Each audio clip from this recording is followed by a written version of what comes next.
Okay, so we're holding in Siman Ayin Be'ez Hashem, starting at Siman Ayin. Because of Harash al-Kabetz, Reb Shlomo al-Kabetz, the author of the Lucha Doidi, wrote B'Manos HaLevi in the Sefer commentary Manos HaLevi al Megillas Esther. What's Manos mean? Manos HaLevi, the portions of the Levi. Reb Shlomo HaLevi, and you know the initials of Lucha Doidi is Shlomo HaLevi. Right. So Shabir Divrei Hashas, he explains the Gemara, Megillah Daf Yud Gimel and Mebeis, She'amru Leka Man Diyada Lishna Bishna Kahaman. There is no one who knows how to speak slander like Haman. Amar Le, Haman said to the king, Ta Nichlinu, come, let's destroy them. Let's destroy the Jewish people.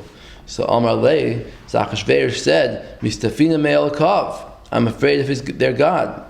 The loyal Yavid be Kidi Yavid bekamoi, that he shouldn't come and do to me what he did to the previous ones who tried to destroy them, Paroi and other people, right? So Amar Le, Yesheni mina mitzvahs, they're sleeping from the mitzvahs. So Hashem's not going to stand up for them. So Amar Le, so the Achashveir said, Isbehu Rabbanan, the Iboy Alai Rachme, there are some Rabbanim, there are rabbis, Talmidei Chachamim, who are going to daven for them, and they will bring Hashem to come and save them. So Amar Le, Haman said, Am echad heim, they're one people. So that's the meaning of the words that Haman said. Yeshnoi am echad, there is one people. Mefuzar or mefurad bein ho'amim b'chol medinos malchusecha. So the Gemara is darshaning, Yeshnoi lashon yeshenim, there is a sleeping people, and am echad, even those who are awake, who are still neman to Hashem, but they're am echad, they're one people. In other words, they're not. We're going to see they're not protesting enough. Look, keep going. Let's see. Ubir sham manas halevi al pi masha kasav b'gemara shvuas lamed testament aleph. V'samti ani es panai bo ishahu mishpachtoi. I will turn my face against that man. It's talking about somebody who's oivid of Zara, oivid the moilach. So Amar Reb Shimon imhu chata mishpachtoi machatas. It says I'll punish him and his family. Why is his family getting punished? What did they do wrong? So Lemar Lach, this teaches ein lecha mishpacha sheyesh ba moiches she'ein kula moichesin. There's no family that one of them is a tax collector. In those days, the tax collectors were robbers because basically they took whatever they wanted. So there's no family that has a tax collector. I think like during Chmielnicki, they also had the Jewish tax collectors. Yeah. That's right. So the tax collectors. So but it means she'ein kula moichesin, that the whole family is tax collectors. Why? Because they come to cover up for him and defend him. Open your eyes and see that just for not protesting, it says they will stumble one man in his brother. The Gemara says there that it means ish ba'avoin achiv. Each man will stumble in his brother, meaning stumble in the sins of his brother. V'hu michshol levad. That just means they'll stumble. It doesn't mean they'll be punished. Al she'enam moichim. That's for not protesting enough. V'gam enam mechapim. But they're also not defending. I mean, there's several madregas here. Either you could be a rasha, right? Or if you're not a rasha, you're defending the rasha. Or you could just not protest against him, not defend or protest. You just keep quiet. And then the last level is that you actually protest against him. That's the best. Okay, so it's saying that if you're on the level that you're not protesting, but you're also not defending, that itself is enough of a reason to get punished. But like in Avodah Zarah, it says Yesh Mocha Veina Mocha Yed Chesed Manalev Yesh Mocha Veina Mocha. Yeah. What's the rest of it?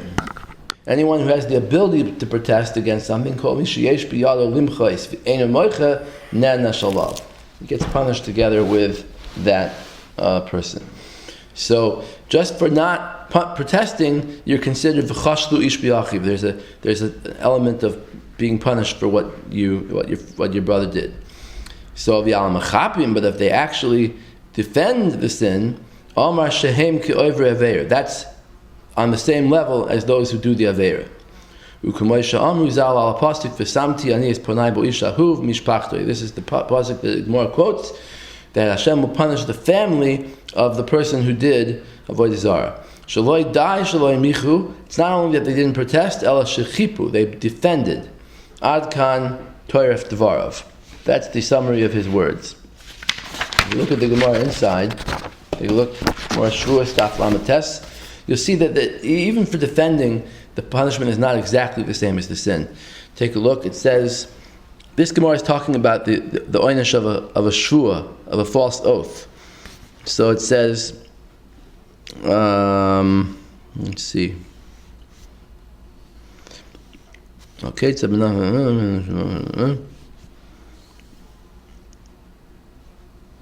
here, v'chol averis sheba Torah. It's about 10 lines up from the bottom. Next to the word, it says the word vayikra chaf in the margin. It says v'chol averis sheba Torah mimishpachtoi loy. Is it really true that by shvua, the Gemara said before, by shvua, if a person sins with a false oath, his family is punished.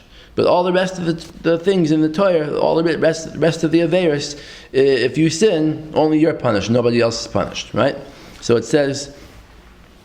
Your family's not punished. The pasuk says, for the avodah zarah, I'm going to punish the family too. Oh,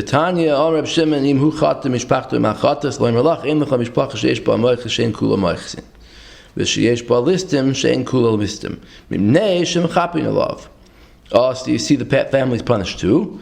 So the Gemara answers, Hasam bedina achrina, hacha bedina didei. The difference is, by an oath, you get punished bedina didei. You get punished on the same level as the sinner. But by other averis, it's not the same level. Bedina achrina Rashi, bepuranus kala. He gets a smaller, lower level of puranius. V'loy bepuranius haba alav. Not the same punishment that comes on the actual sinner. Okay? So that's that Gemara. And then at the bottom of the Amud, it says, V'chol averis, the last 2 lines. V'chol averis shebatorah mikol ha'olam lo'oi. All averis in the Torah, when you do them, the whole world doesn't get punished. V'hachsiv, v'chashlu ish b'achiv. One yid will trip in his brother's sin. Ish ba'avoin achiv. Malamit shekol Yisrael arevim zeh b'zeh. You see, all Jews are responsible for each other. Right? Mm-hmm. So the Gemara answers, Hasam, that there it's talking when he could have been Moicha and he wasn't Moicha.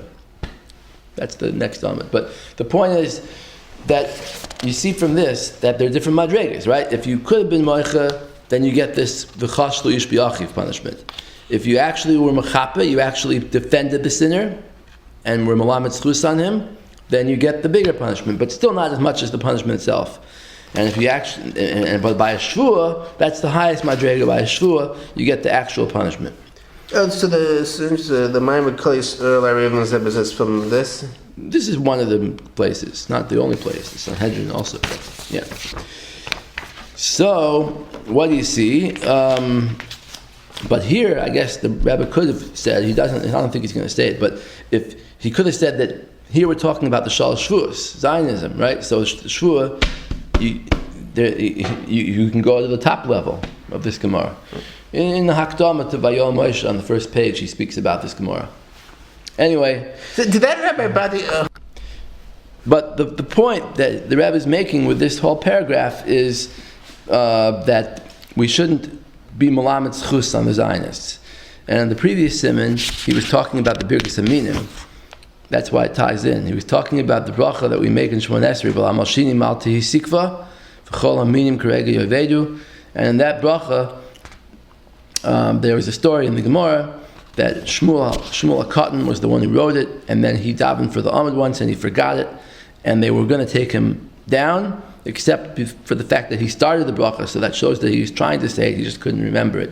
But if he would have not said any of the bracha, they would have taken him out. They would have pulled him out of being the Shliach Tzibur.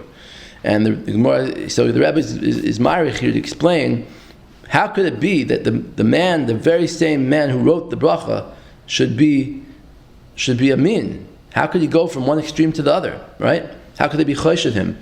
So he says it's not that they were choshed him of being a heretic, it's that they were choshed him that he had a soft spot and he was trying to be melamed zchus on the heretic. So he didn't want to say such a harsh prayer against them because he was not a heretic, but he was a defender of the heretic. Let's put it that way. He was someone who could come up with a limud zchus.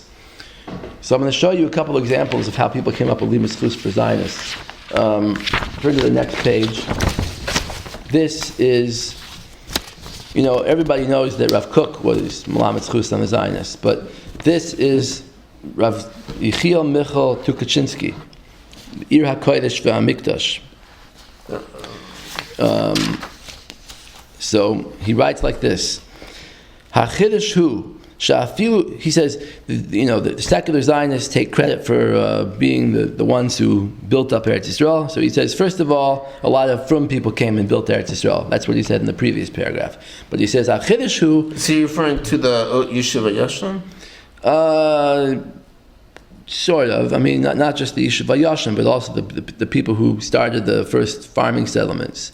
I mean, you're right. He does mention the Yeshiva Yashon too. He mentions Mei Sharim and Nachla Shiva, and he mentions Ezra Yisrael, different neighborhoods that were built up. But he also mentions farming communities, Pesach Tikva. Now, in this paragraph, HaChidushu, he says, from people built Eretz Yisrael, but the Chidush is Shafilu Ben Achilonim, even the Friar, the secular, She'em Lohem Shum Musag Marche Yisrael. Me'erche Yisrael, Me'erche Kedushas Eretz Yisrael. Secular Jews who have no concept of what the Jewish people is and what the holiness of Eretz Yisrael is, but still Nimtzoim Anashim Nichsafim L'Eretz Yisrael. There are people, the Zionists, who are longing for Eretz Yisrael, of Yerushalayim. Im ki kamuvan loy be'oisaha k'miyah. Of course, they're not on the same. They're not with the same amount of desire for it. Halahuta, the strong, fiery desire for Eretz Yisrael. They say a story on him. I think it's in this book too, that he was sitting in his house in Yerushalayim, and his house was in very bad condition, and the ceiling fell down. Pieces of the ceiling were falling down. Pieces of dirt from the ceiling on his table, and other Rabbanim were sitting with him, and they were surprised that he didn't care. He said, "Look, the holy land of Eretz Yisrael is falling right on my table. I'm so lucky to live here." So that's how he felt about Eretz Yisrael. And he says, "V'his masru." But now he says these Zionists. Uvishnas, the line above that. Uvishnas Tafresh Mem Beis. In the year 1882, Ba'u Eretz Yisrael Yerushalayim B'nei Bilu. The people of the Zionist group called Bilu, Beis Yaakov L'chu V'nelcha. V'hismasru, they came to Eretz Yisrael. V'hismasru, they gave their lives, they were in devotion, L'yishuv Eretz Yisrael, B'meretz Rav, with much strength and courage. Umeaz, all Eretz Yisrael Chilonim Rabim. After that, many secular Zionists came, Liyashev Es Hashmama Lahafros Es Haaretz, to resettle the land. Uvetkufaseinu Zu Nosnu At Sahal Es Nafsham L'Shichur Haaretz. He says, in our time, the Israeli army has been, went and gave their lives to he calls it l'shichur haaretz, to liberate the land. They themselves want to make Yerushalayim their capital. He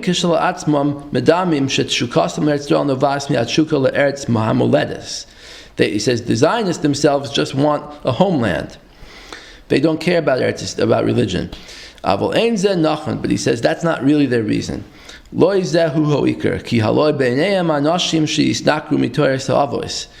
are people among them who have completely dropped the Torah of their fathers, they've completely cut off themselves from the Torah of their fathers. They've completely obliterated any part of the Jewish tradition. So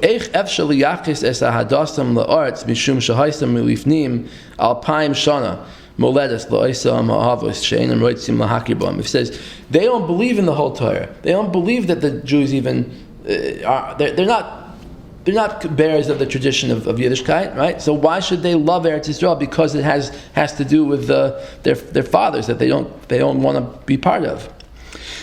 Right? Why should he's asking a big question here. Why should a secular Zionist be a Zionist? Mela, a Jew might think that Zionism is right. A Jew who's a frum Jew, right? But a Freie Jew who has no shaykhs to Judaism, why would he want to be a Zionist? Go be a guy, assimilate, right? What are you doing? What are you doing this for? Why are you giving up your life, risking your life to defend to a land? What's the shaykhs to you? He says, "V'ein safek." He says, the answer is, there's no doubt. Shakisufim shalahem novas misha'ifa nafshis. It's emanating from their soul's desire. Masha hanefesh margeshes im ki ein baila yodea mativa. He says that their soul knows it, even though they, with their conscious mind, don't understand that. He says, when someone has an instinct to want something, they don't know with their conscious mind, they just feel it. Even someone who's hungry or thirsty, he feels it. He didn't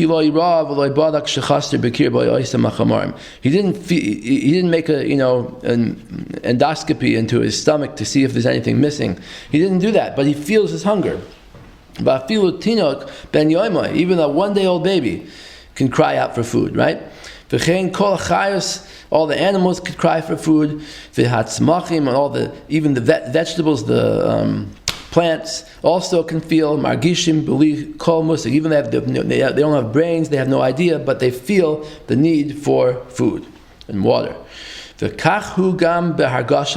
same thing applies to the soul. I also gave an example. You see sometimes a person who is a complete kofer, doesn't believe in the afterlife, doesn't believe in olam haba, but he wants his own memory to remain after he dies. And he's happy when he says, when people tell him they're going to put up a nice gravestone for him. So he says, "Ve'en kol hegayans pasivi yachol lahasbir davar." There's no logic that could explain this. Im kafi dvarav she'achrei moisay hu nasta chidalon. If he's right that he's going to be nothing after he dies, then ma yesh lo im chokim kavalatz moisav. What does he care if they respect his bones and bury him and give him a matzeva? She'ein shum hevdel beinam lebein eitz ve'evan acher. There's no difference between his bones and a rock. He says the soul does know that there's going to be an afterlife. There's no loss of the energy of the soul.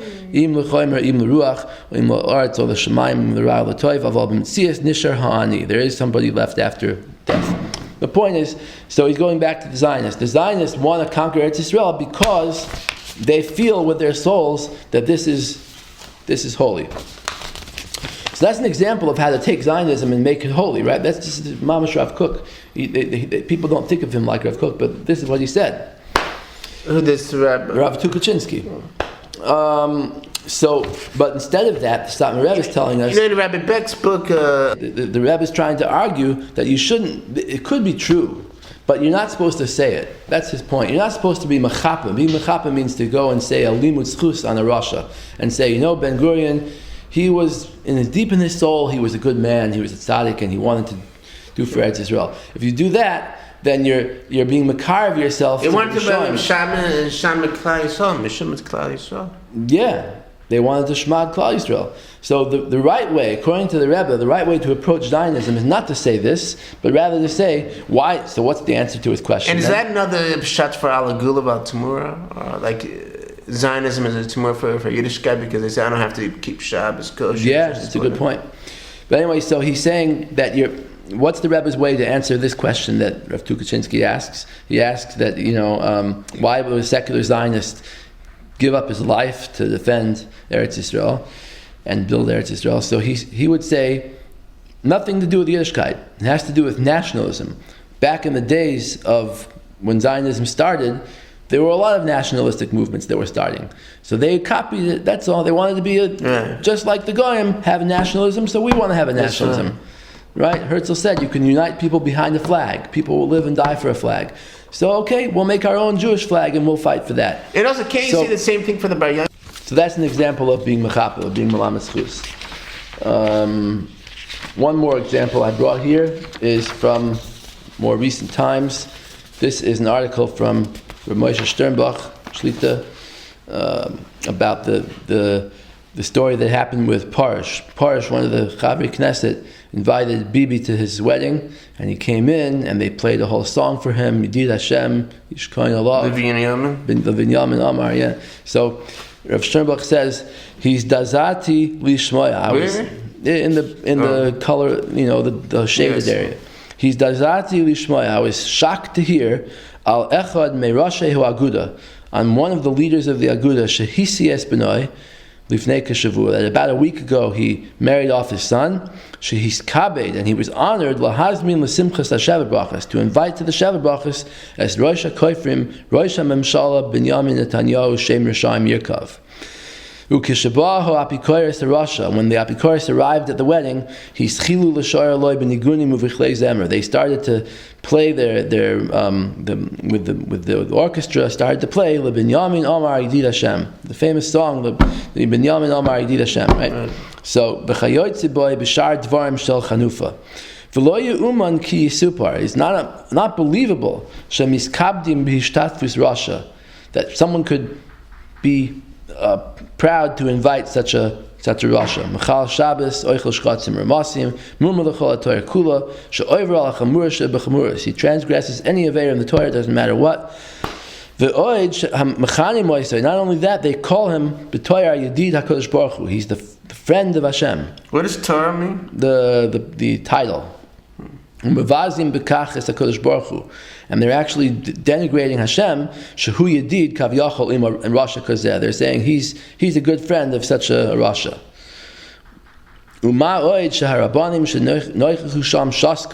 The rabbis who were sitting at the Shavuot Brachos were quiet. Who were the rabbis? I don't know. You can see it. There's a video of this whole thing. We didn't hear anybody speaking up for the honor of Hashem.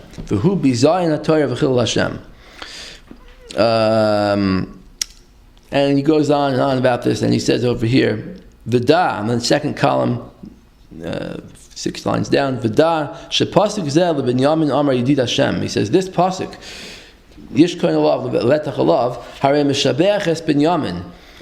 It's praising Binyamin, Shebeis HaMikdash Nivne B'Chelkai. The tribe of Binyamin had the Beis HaMikdash built in their land. Uve Medrash Mevur Sha'atam Hadavar. The reason why Binyamin was Zoicha, Shezacha Binyamin She'ibana Beis HaMikdash B'Chelkai, Hu Mishum Shelo Yishtachav El Esav, is because Binyamin was the only one of the tribes who didn't bow to Esav. Why? Just because he wasn't born yet when Esav met up with Yaakov. So you see, because everybody else, now of course Yaakov had to do what he did, right? Yaakov was supposed to bow to Esav, because that's the right approach in Galus. He's supposed to bow and give respect. But the point was, since Esav was a rasha, there was some Mila in Binyamin. So if Binyamin would have been born, he would have bowed also. But because he wasn't born, so he has a certain Mila that he didn't bow to a rasha. So he says, now look at the irony. They're taking this pasuk and using it. What was Binyamin's whole amazing thing? That he wasn't mechanef, he didn't flatter this rasha, Esav. And they used this pasuk to flatter Bibi, the rasha. Come on, Litzlan. Basically, who's this from? Moshe Sternbach. No, but what's this? Where is it? Oh, I don't know. It's some kind of weekly parsha sheet. Where you get it? I don't know. We were passing it around a few years back when this whole thing happened. It happened about 7 or 8 years ago. Anyway, so that's what the Rebbe means when he says being mechapa on the Rishonim. Yeah. All right. The cost of a Rambam Zal. Now the Rebbe is going to explain why you're not supposed to be Melamed Zchus on a Rasha. Cost of a Rambam Zal b'Perush Avos, Perek Aleph Mishnah Vav, v'Hevedan is called ha'adam l'chaf zchus. So it says that you should judge people favorably. So someone might think, oh, okay, so I'm going to judge Bibi favorably because maybe he really is motivated by a love of Klal Yisrael, right? Why shouldn't I do that? So Zak the Rambam is Ela Shoinai. In Yana Kishiyah Adam Asher Loi Seidu Boy Im Tzadiku Im Oy Rasha. If you have someone that you don't know what he is, he might be a tzaddik, he might be a rasha. V'tirehu shiyasa ma'aseh, you'll see that him doing something that looks like it could be an aveira. She'im tefarshehu al derech achas yiyeh toiv, and if you explain it one way, it will be good. V'im tefarshehu al derech acheres yiyeh ra, but if you give a different explanation, then it will be bad. So the Rambam says, kach oisoy al derech hatoiv. Explain it in the good way. V'loi tachshod boy ra. Don't think that it's the bad way. That's what Dan L'chaf Zchus means. Well, that's all by a person who's a middle of the road person. You don't know what he is. That someone who's known, a famous Rasha, and now we see that he does something, even though maybe it's 99% chance that it's a good thing. There's one small chance that maybe it's bad. You should not believe that it's good. So not only you have to lean towards the side of bad for a rasha, but even if it's 1 to 100, right? Even if it's a very small chance that what he did was bad, you still have to believe it was bad.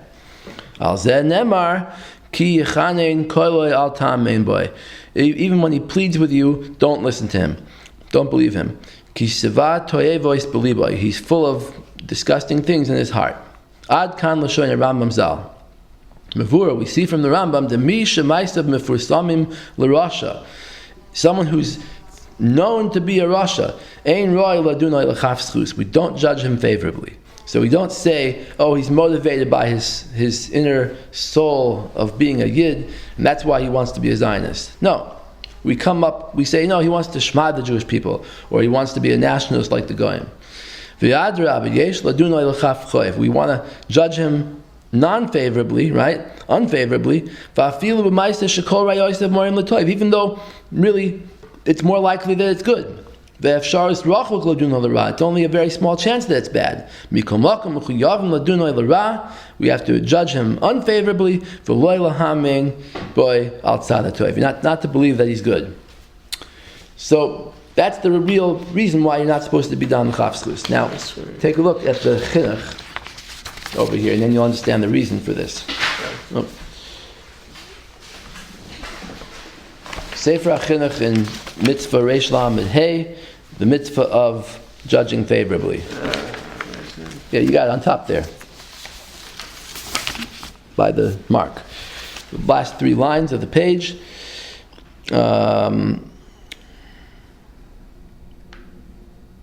It says, last 2 lines. Gam b'masha amarnu shekol adam chayav ladun chaveru l'chaf zchus. This that we said, the pshat in this mitzvah, but tzedek tishpot hamisecha, that you have to judge people favorably.